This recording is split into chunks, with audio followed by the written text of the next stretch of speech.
to get to that point.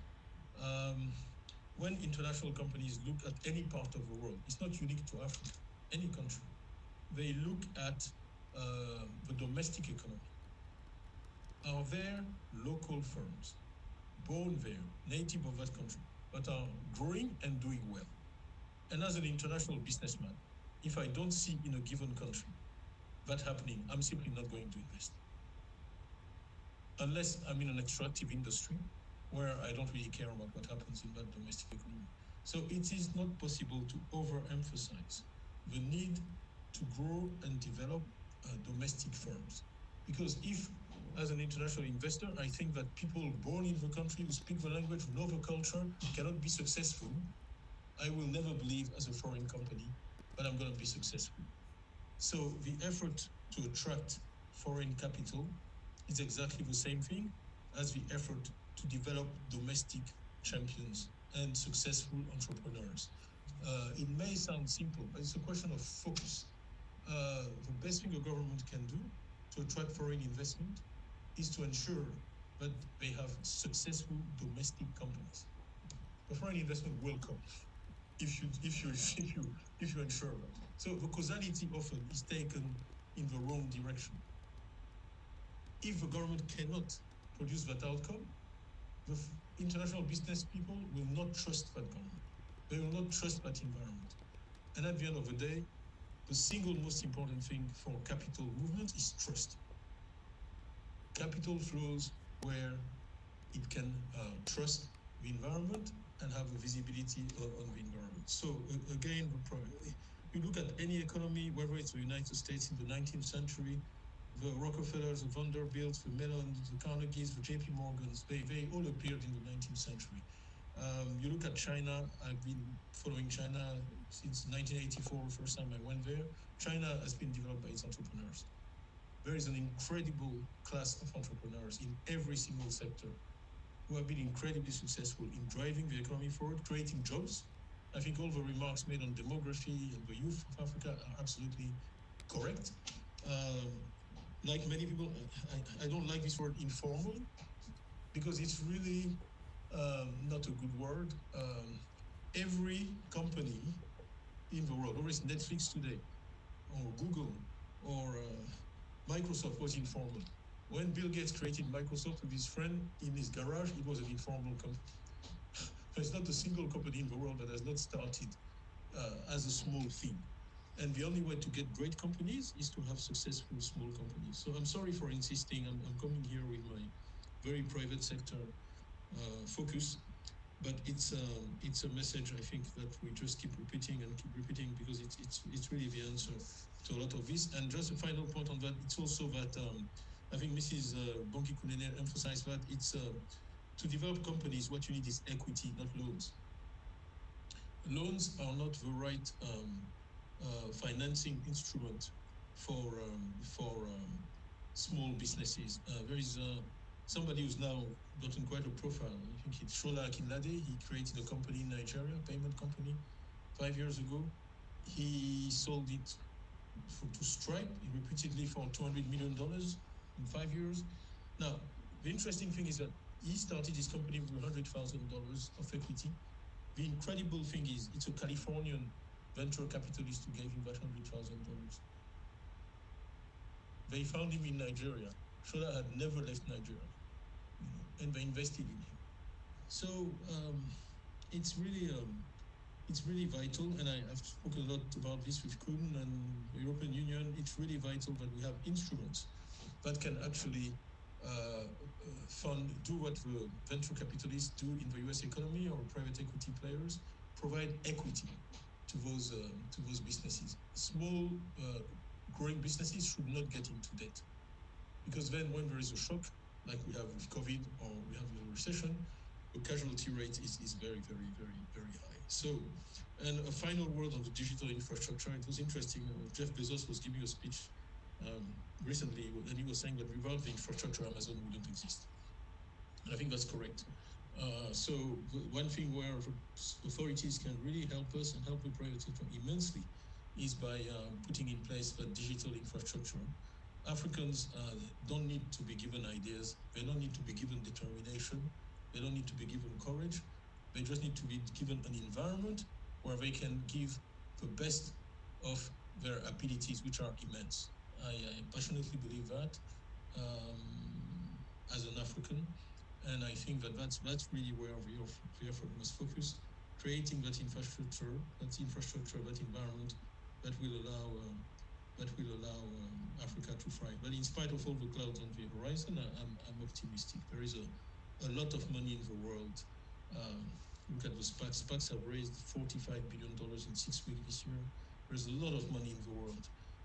If we manage to create such an environment, and if we manage to develop successful domestic African companies, I think that then Abebe's mobilization resources will be easier, because the more successful, the more profitable, the more companies we have, the more it will be, the easier it will be to collect taxes and then invest in fighting poverty, invest in education, water, climate, all those things we need to do. But we need to take things in the right sequence. So, Minister, thank you for your patience. I will pause here and again ask for your indulgence, because I'm going to have to. Merci. Merci, Thank you very much. Well, seeing as you're in a major hurry, I hope that we'll have the opportunity to talk about what you said, which really covered a number of very important points and really went back over the various paradigms that we set out in the Dakar Consensus. It's totally true what you said. If Africa wants to benefit from 0% rates, we need to do what we actually already decided, Axis 1 of the Dakar Consensus. Domestic resource mobilization is of the essence, and that will lay down the groundwork for the kind of environment that you were relating to, which will ensure a virtuous cycle of good governance on the one hand and attracting foreign direct investments on the other. And so it's really essential for the African private sector to align itself to the priorities and the values of African countries. This is really an essential step. It's part and parcel of what we can do to ensure the productive transformation. Yes, of course, there's behavioral economics, and of course, there is the importance of a country maintaining its market shares to be able to step in as an African country to the global value chains. I'd like to give the floor now to Jean-Hervé Lorenzi, who is an African in his soul, who really was heavily involved in the elaboration of the Dakar Consensus, and he actually produced a paper, to our delight and great satisfaction, on the development of a ratings agency. Thank you very much. Thank you very much. And thank you, first and foremost, for allowing me to speak here today in this event that's been co-organized by the OECD, by the Development Center. I'm the spokesperson of the Economist Circle, and I'm happy to be here with you. I'm really, yes, I do feel fully aligned to the Dakar Consensus. I think it's an intellectual convergence that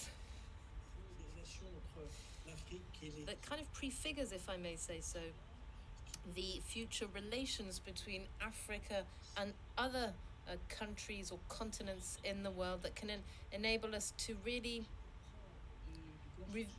review and streamline our relations with Europe. Yes, you talked about pillars 1 and 2 of the Dakar Consensus. We've got the issue of governance, and I think we all agree on the importance of instating good governance. The issue of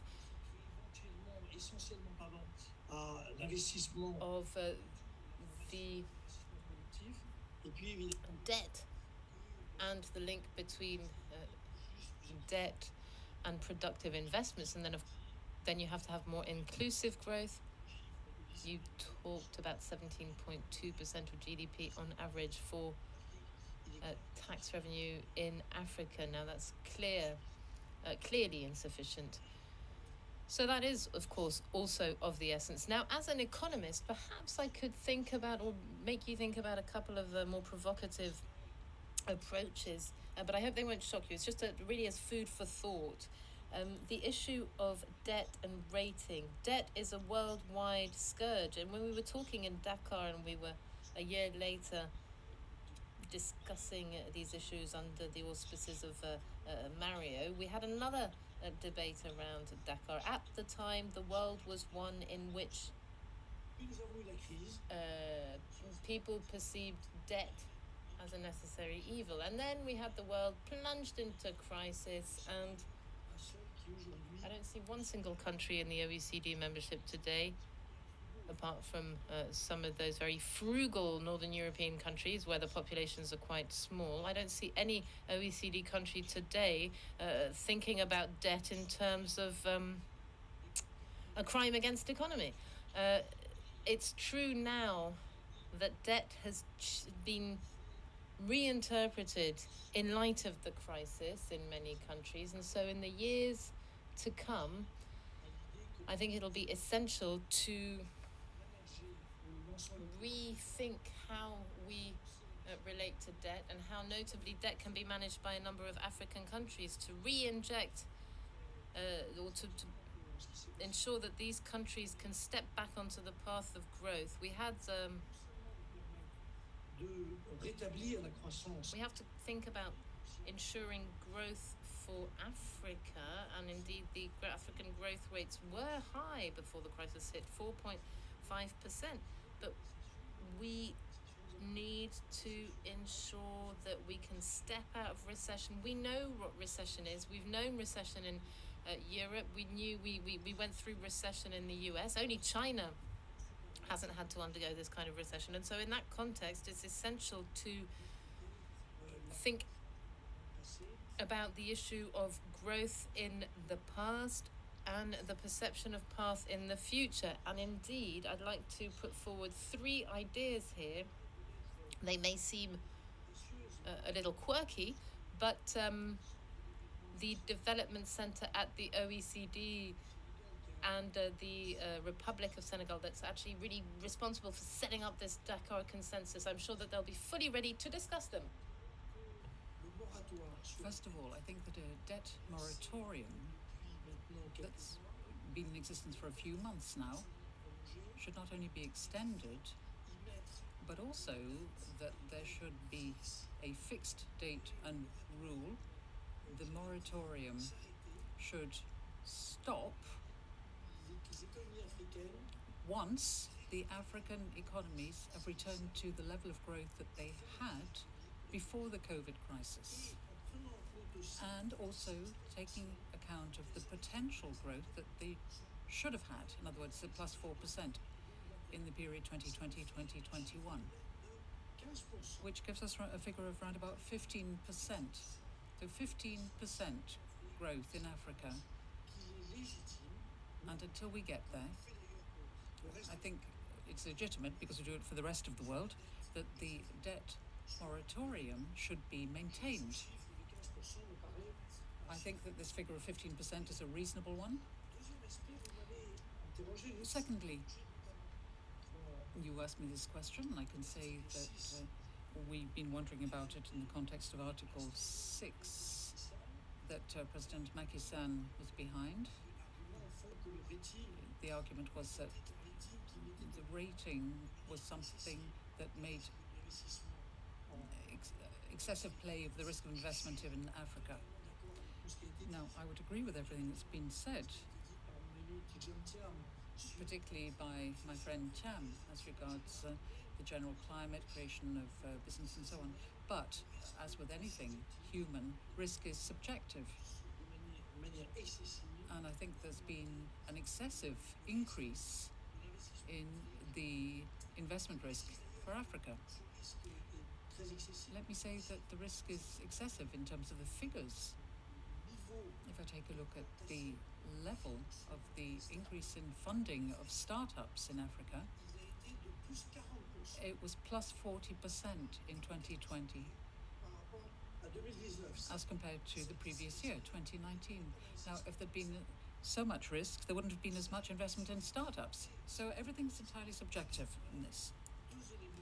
And this brings me to two things worth examining.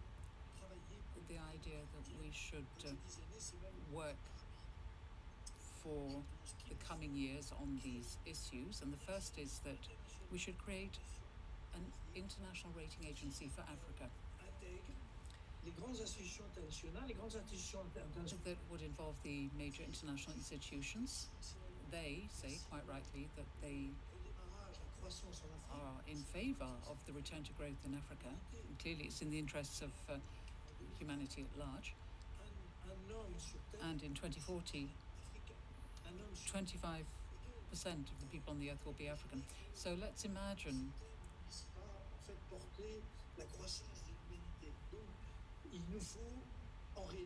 what has to be done in this context. Secondly, I'm proposing this rating agency that would draw not just the international institutions into it, IMF, World Bank, and so on, but the large African development banks as well.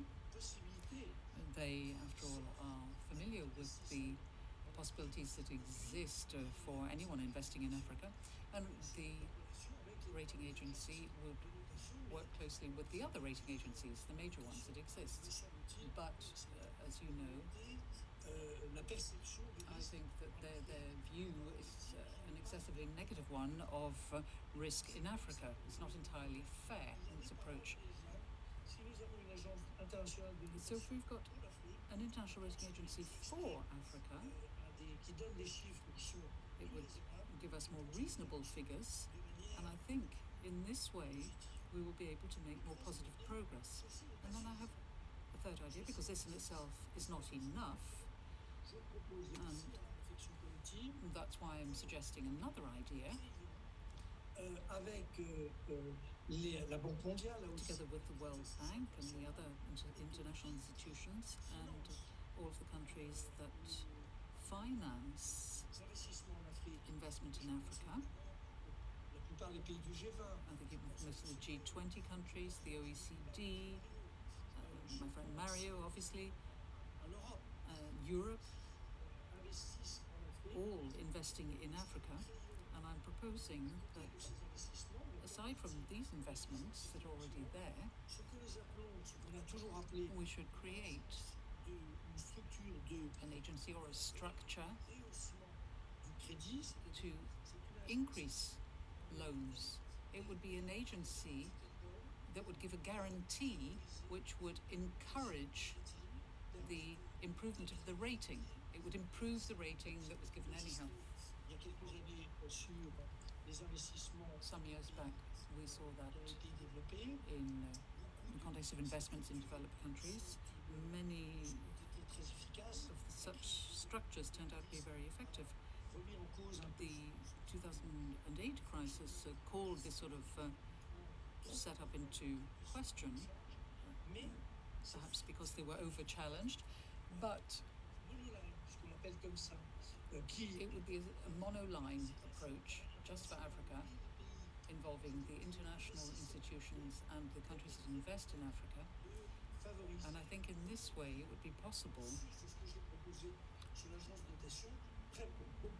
together with what I was saying about the rating agency, would make it possible to improve the conditions which allow us to assess the investment risk in Africa. So let me summarize.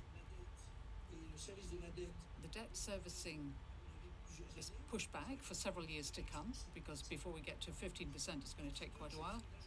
Secondly, a rating agency is to be created, a new one, which is there just to give a fairer, more equitable assessment of investment in Africa. And thirdly, I'm proposing that there be a structure created to increase credit, in other words, to encourage or guarantee, provide additional guarantees as regards investments in Africa, and this would contribute to an improvement of the rating. Obviously, my time is limited, so I can't really go into too much detail. Perhaps I could come back at some future point. As regards the financial markets in Africa, there's a lot that's been done. but there's more that could be done to accelerate things. But my first point is really to do with rating. I think it's a problem that can be solved quickly, but we have to invent the right structures. And we must make sure that our actions speak louder than words. Vous avez une fois de plus renforcé la légitimité Again, gouvernementale pour l'annulation de la dette. I think what you were saying confirms what has already been said as regards the approach to the debt issue. You're talking about growth. Sur la croissance inclusive, la capacité de fournir à une population en croissance And we're talking about the ability et de to servir provide enough in the way of goods and services to people through restructuring of the economic setups. tous les 10 ans avoir un taux de 15%, Every 10 years, it's been necessary to alors que la have this 15% nous avons fini en Afrique. level attained. There is interference on the line, which is making it very difficult for the interpreters once again. Était un peu fracturé par la crise Covid, donc il est légitime. I think that in the light of the COVID crisis, it's legitimate Le système fiscal interne qu'il faut améliorer. to see what needs to be done as regards improving tax systems inter alia to lead to the right sort of economic restructuring. Je vais passer maintenant au représentant du ministre des Finances du Botswana, I'd like to give the floor to the representative of the Minister of Finance for Botswana, who can be with us because he's presenting the budget to the Assembly. I think it would be interesting to hear from très bas, Botswana because of the very low debt rate of just over 14% of GDP in 2019. en termes de mobilisation But in terms of revenue mobilization, the figure's gone down 17.11% in 2008 and now just over 12%.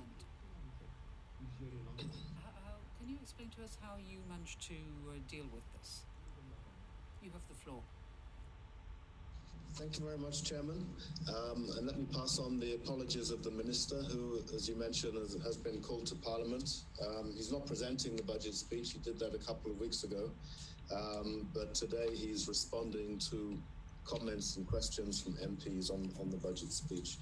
So, yes, we do have a somewhat unusual situation here in Botswana with regard to domestic revenues. But I should point out that actually total government revenues, fiscal revenues, are rather high. So on average, the ratio of fiscal revenues to GDP is in the range of 30 to 40% in Botswana. So we do have high revenues, although they are on a downward trend. Our challenge is that many of those revenues come from external sources, and in particular, from the taxation of diamond exports and from transfers from the Southern African Customs Union, which we share with South Africa, Namibia, Eswatini, and Lesotho. So roughly 65% of total revenues have come from external sources, and only about 35% have come from domestic revenue sources, and those are the figures that I think you refer to.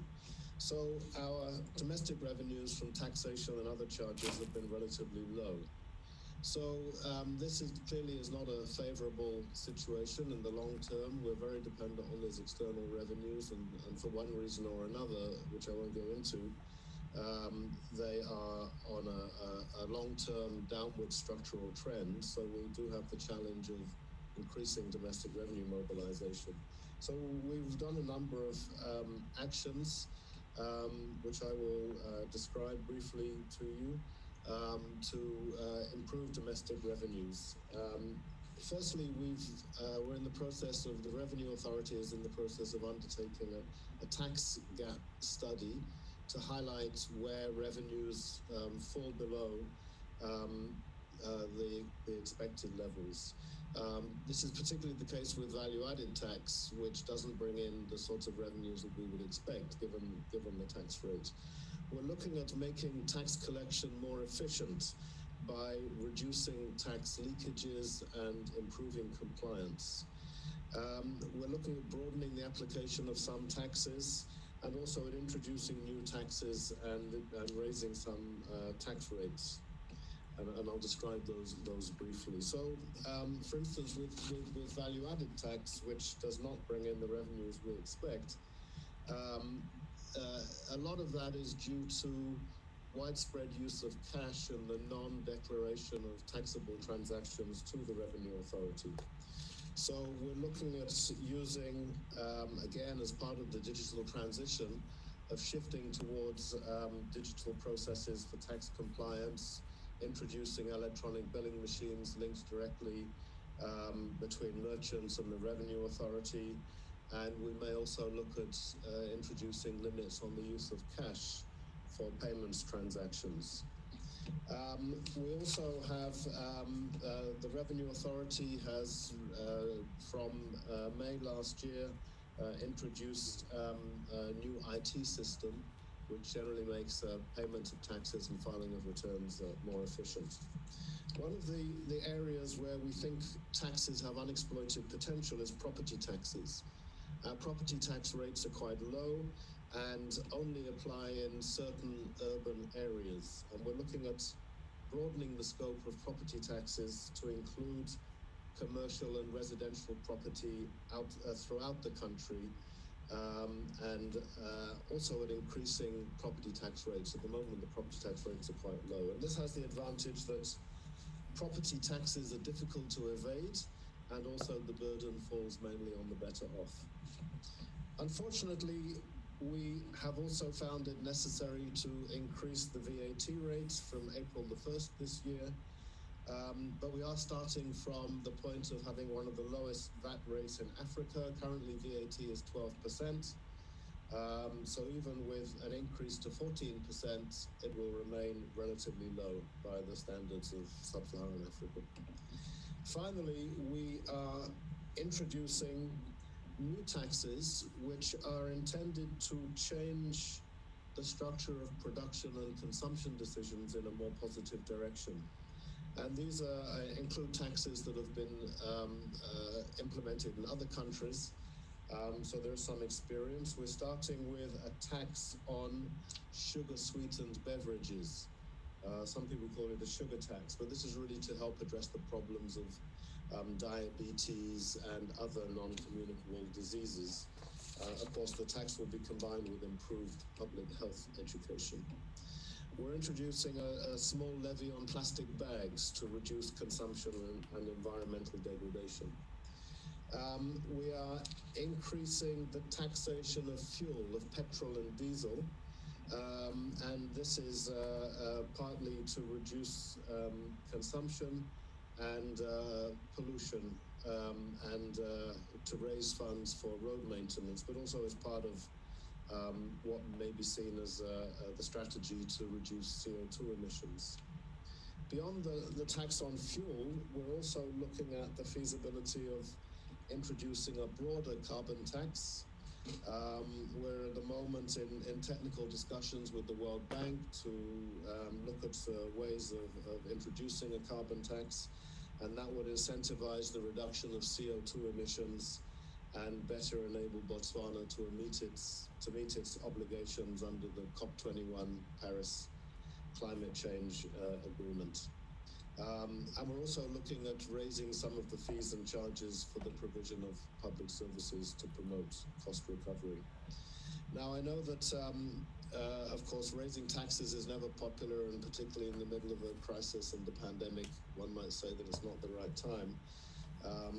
On the other hand, during a crisis, you can do things that you might not be able to do at other times. But nevertheless, these tax increases will be gradual, so as not to impose too much of a burden on the economy.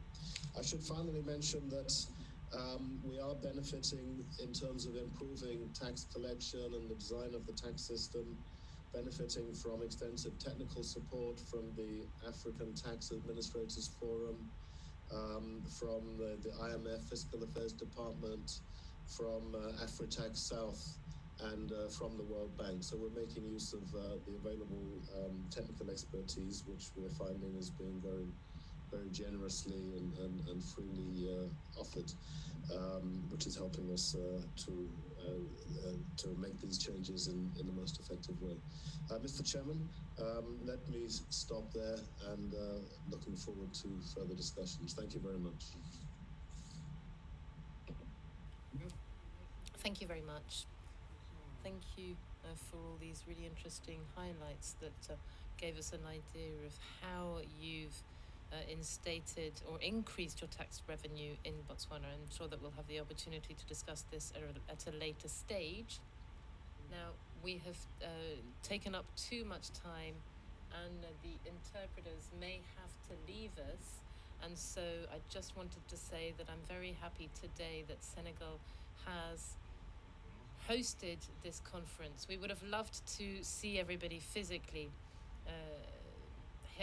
first, hybrid second, but in view of COVID, etc., we were obliged to organize this conference in a completely virtual format. Now, I'm delighted to have been able to discuss with you these various issues, these topics that really, once again, focus on the central pillars that occupy us: inclusive growth, a production transformation, and how to finance this through SLIGAF notably. We've heard the various specialists, the key partners to success, and the recipes that you have to instate for success, the mega trends that are linked to demographic changes, climate change, globalization, the importance of infrastructure, the importance of human capital and training notably. And it's in this light that we'll be able to, and it's only by taking all of this into account that we'll be able to implement the 2063 agenda.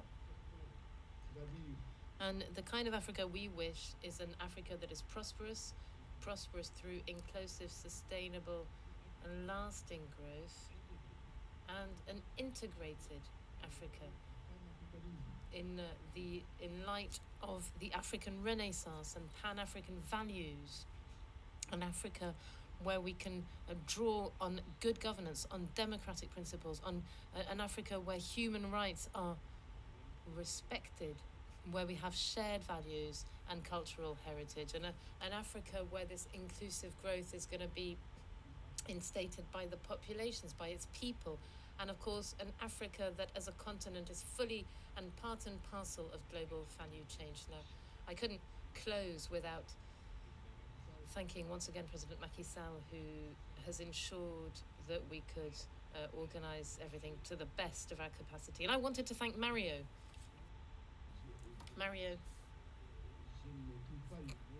I cannot thank him enough. The words fail me.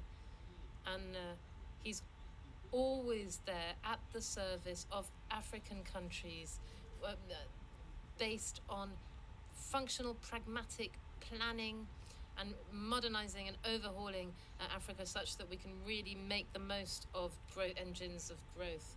I'd like to thank the whole team, all of the people who have been involved, Bakary Traoré, Mrs. Lopez. Now, the time that we have before us has elapsed, unfortunately, and so I will now give the floor back to those who will deal with the closing remarks. Thank you. Thank you very much. Thank you, Minister. and to all of your distinguished panelists for this amazing second session. It is now time for the closing session of this 20th International Economic Forum on Africa. We're slightly behind, but I believe it was worth it. We had amazing exchanges and not any less amazing panelists. So without any further ado, allow me to turn to His Excellency Mr. Manuel Escudero, Permanent Representative of Spain to the OECD, and our very much liked chair of the OECD Development Center Governing Board. Ambassador Escudero will deliver some closing remarks. Dear Manuel, the floor is yours. Well, thank you, Batilde. Thank you so much. Honorable ministers, distinguished guests, ladies and gentlemen.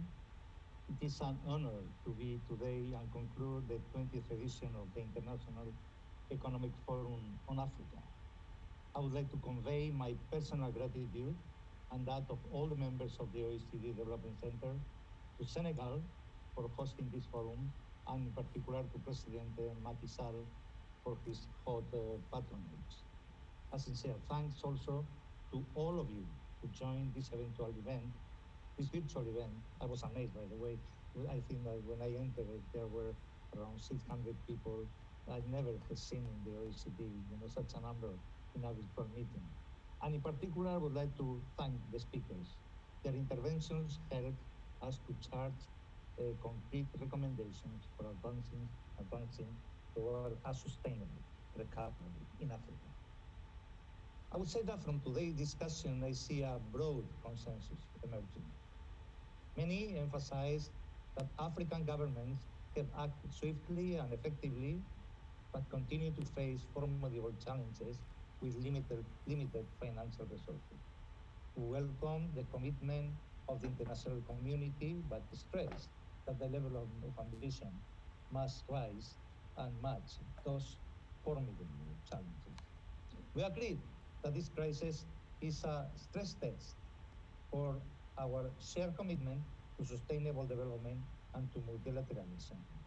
We will overcome this crisis if and only if we act together in a spirit of solidarity so that every country can access the vaccines and the resources it needs.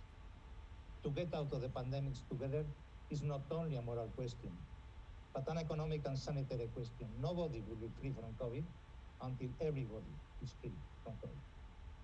We stress that the response to this crisis must be different from the previous one. Support measures must stay in place until the recovery is on a solid path.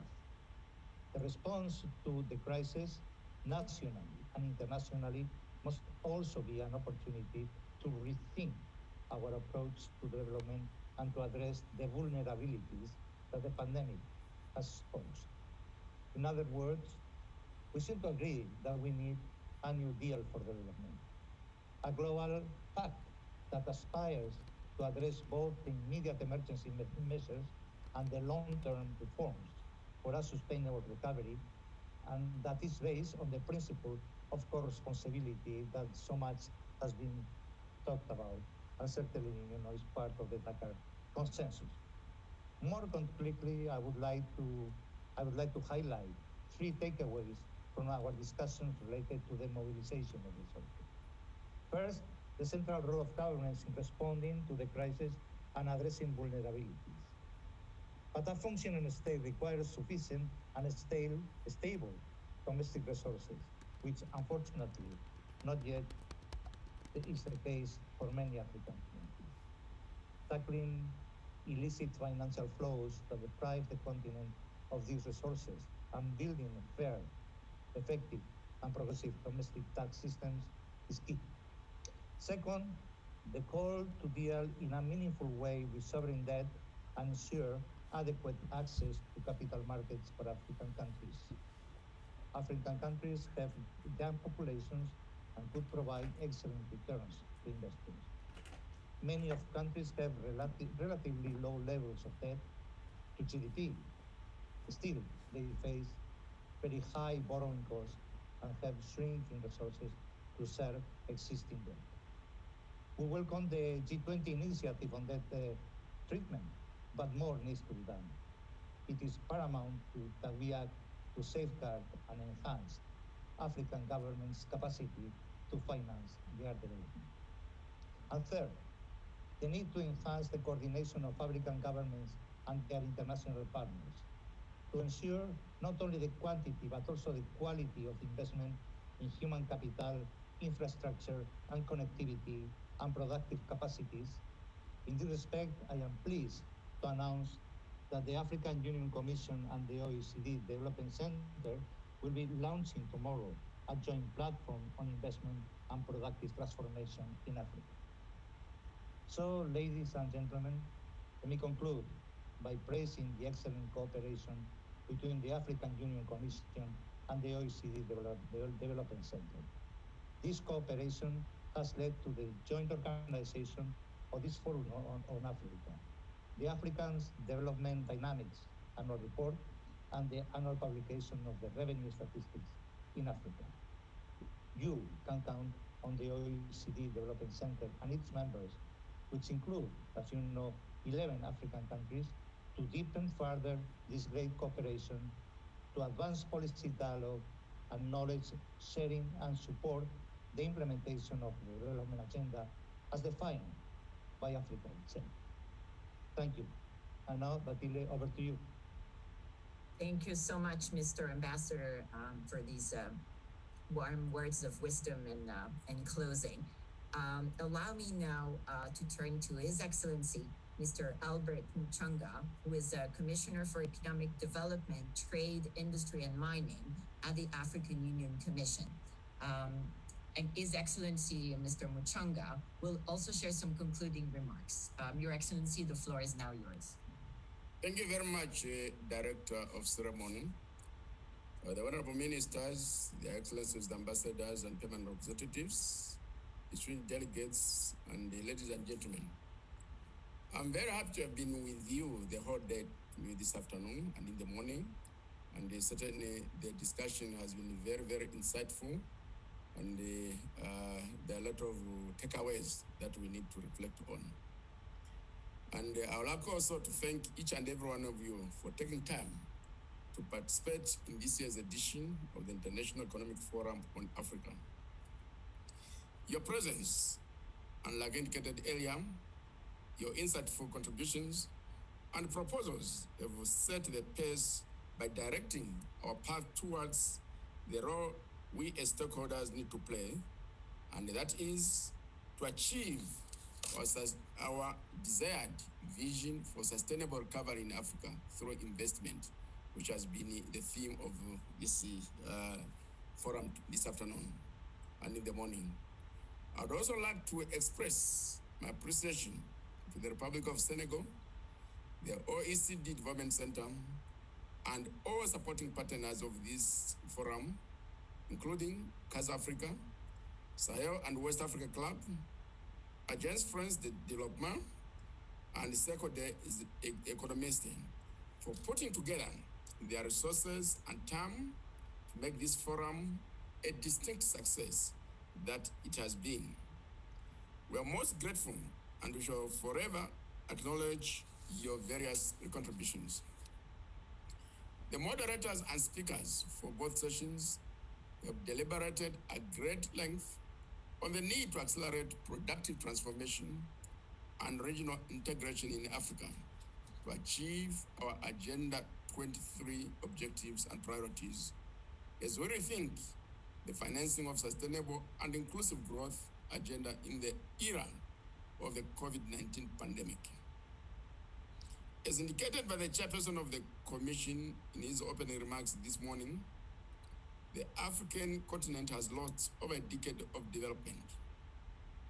The gross domestic product of Africa was projected to decline between minus 2.1% and minus 4.9%, according to scenario mapped out by the African Union in July 2020 in collaboration with the OECD Development Center. Under this scenario, many countries are entering economic recessions for the first time in 25 years.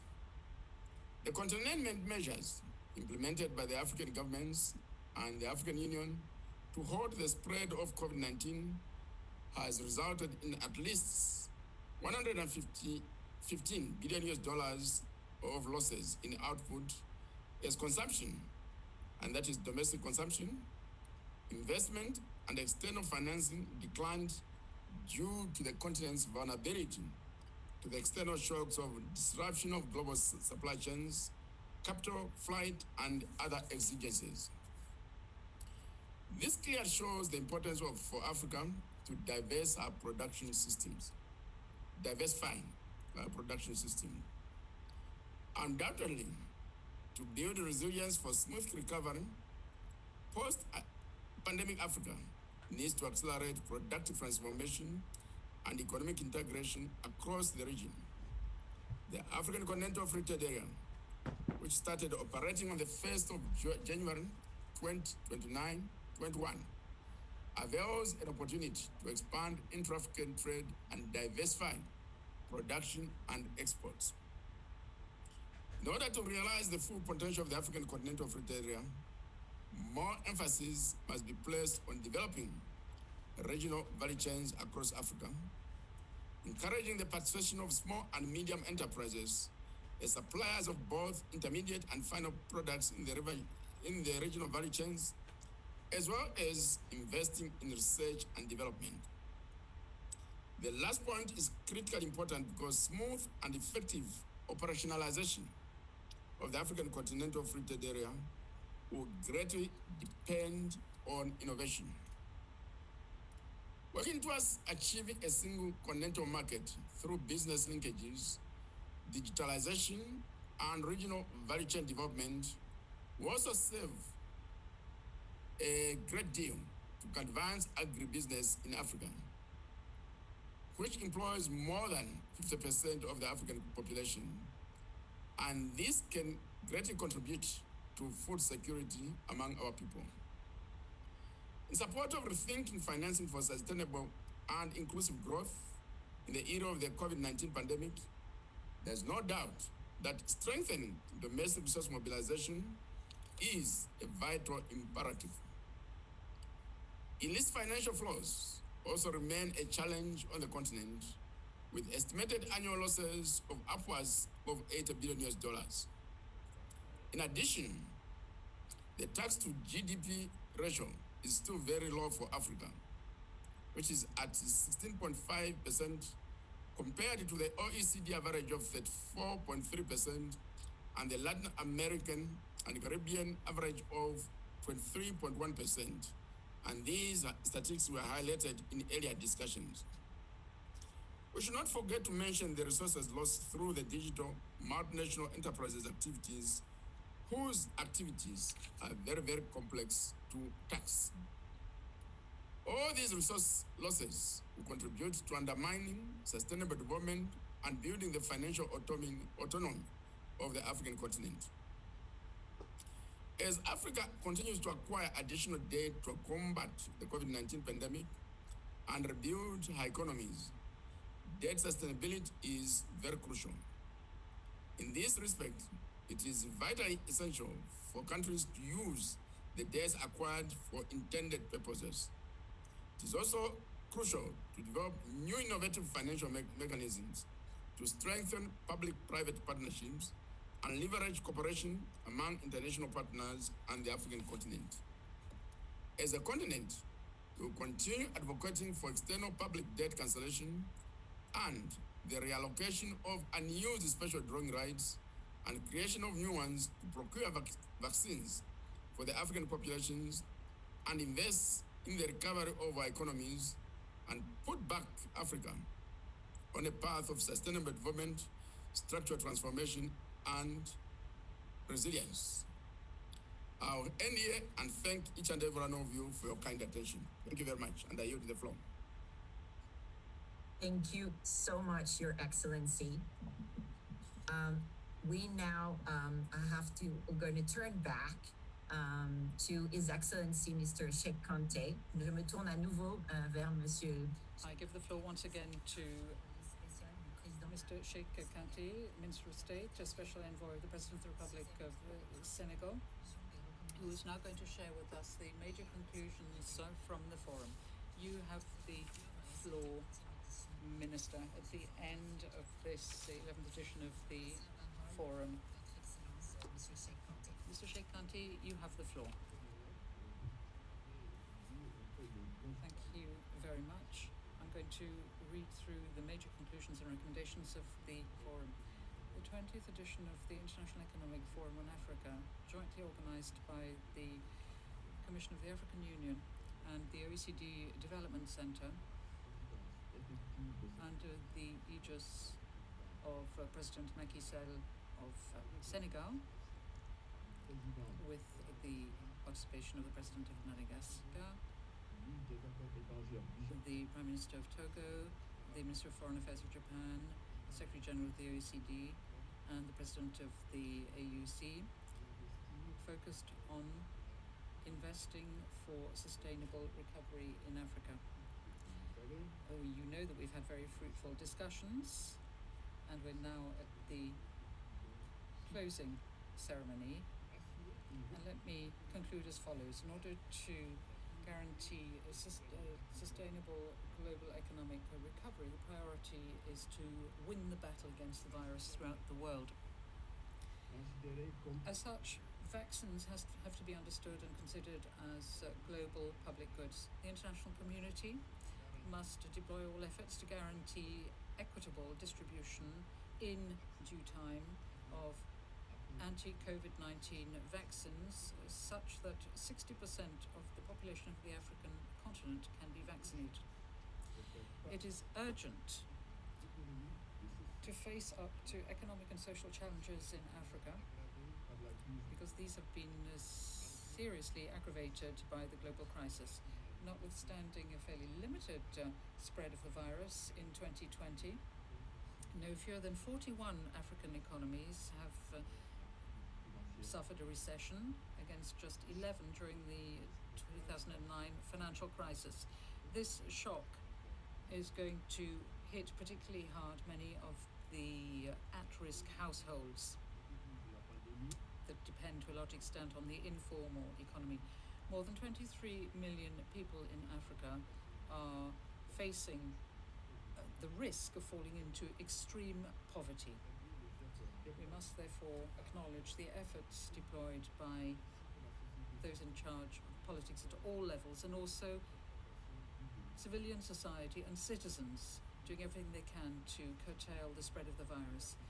We would understand the need to strengthen the fiscal and monetary measures in order to face up to the crisis, and we would ask that these not be halted prematurely. It is essential to channel cash liquidity into households and vulnerable social groups, SMEs, and those sectors of the economy that have been particularly hard hit.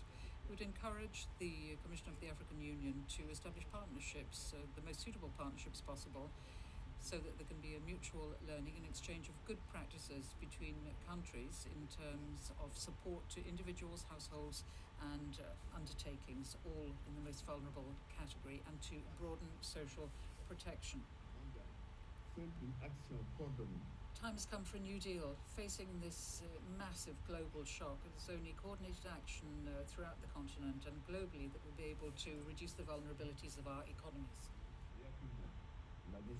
Beyond responding to emergencies, we reaffirm the need for adopting policies focusing on transforming economies, creating quality employment, and enabling African countries to make the most of the demographic dividend. The huge success of young, talented entrepreneurs, of technological innovation hubs throughout the continent highlight clearly that the age of the population, the very young population that we have, can be a veritable engine of growth in a number of countries for decades to come. Questions linked to the economy and the digital transformation has to be included in this new deal. The current innovation momentum can contribute to increasing resilience in the face of COVID-19 and ensuring a new economic growth, as long as public policies and public action focuses on general interest. The quick and effective implementation of the free trade area for the African continent, the priority programs for infrastructure in Africa, PIDA, can strengthen regional value chains and reduce vulnerability to external shocks. We remind you that in between 2000 and 2018, the African continent had the second highest growth rate in the world at 4.6% on average, behind Asia 7.2%. Now, this was drawn mainly from internal demand. We call on the Pan-African institutions and the economic regions in Africa to organize stakeholders' discussions to ensure that we can have regional complementarity in terms of potential value chains with very high potential to ensure that we can really instate that free trade area continent-wide.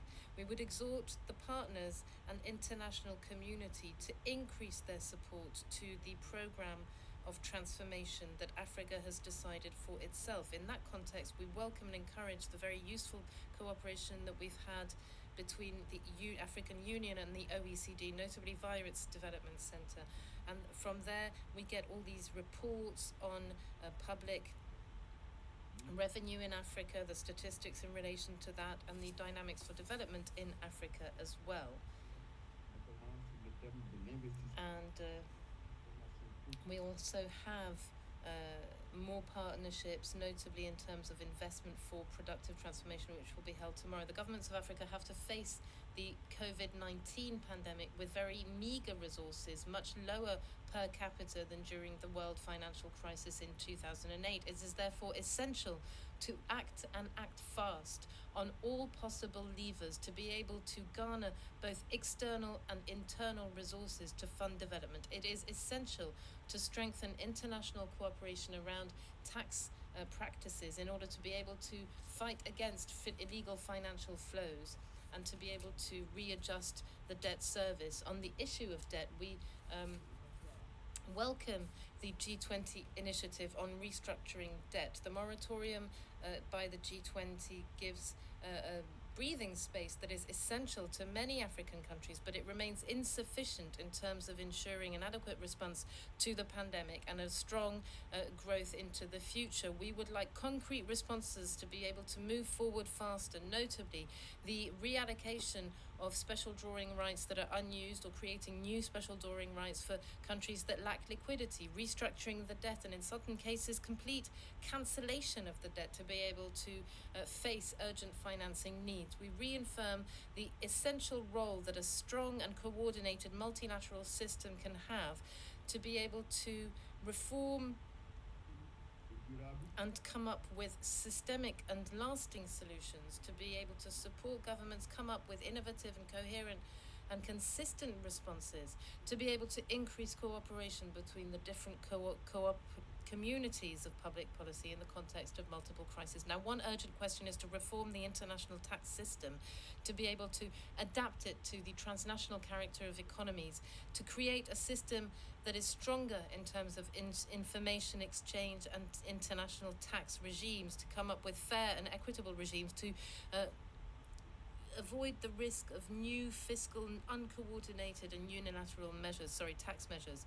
We have decided to act with one voice by bringing to bear important changes in the reallocation of taxing rights to be able to correct current imbalances that favor developed countries and that are really to the disadvantage of developing countries. We encourage the international community to move forward in an inclusive manner to come up with a long-term multilateral solution based on consensus, a solution to these tax challenges that we face because of digital economies. Thank you very much for your attention on this, the 22nd of February. Thank you very much, Excellency. And once again, thank you very much to the government of Senegal and President Macky Sall. We deeply regret not having been able to travel to be by your side, but let's hope this is just into the future. We'll be able to do it again. Allow me to thank my colleagues who have worked relentlessly to make this event possible. And first, let me thank Luis Padilla, who's been working day and night to make sure that this would run smoothly, and I believe it did. So thank you very much, Luis. Bakary Traoré, Keiko Alvarez, Mariana Lopez, Mario Pizzini. He doesn't need any introductions, as I said earlier, but allow us to thank him very much. He's been really quite amazing and supporting all of us. And Federico Bonaglia, Melanie Slade Villarasao, the communications team, Laura Perry-Davis, Eric Perry, Mélodie Descours, Henri Bernard Solignac de Comte, and Bushra Kriout, Elizabeth Olborn, and Julia Pepino. I would also naturally like to thank our, co-organizing partners, the African Union Commission, of course, the government of Senegal, Agence Française de Développement, and the Sahel and West Africa Club, with a special mention to Laurent Bossard, who has been also providing very kind support and contributions. So thank you very much on behalf of the OECD and the Development Center of the OECD for participating. And again, our deepest gratitude to the distinguished panelists that took some of their precious time to be with us today and help us dialogue and collectively reflect on Africa's sustainable recovery. We will have the pleasure to welcome you all next year, hopefully in person, if sanitary conditions permit. Merci encore à tous, et encore merci. Thank you very much, and thank you for having been with us on this 20th edition of the International Economic Forum on Africa. See you soon.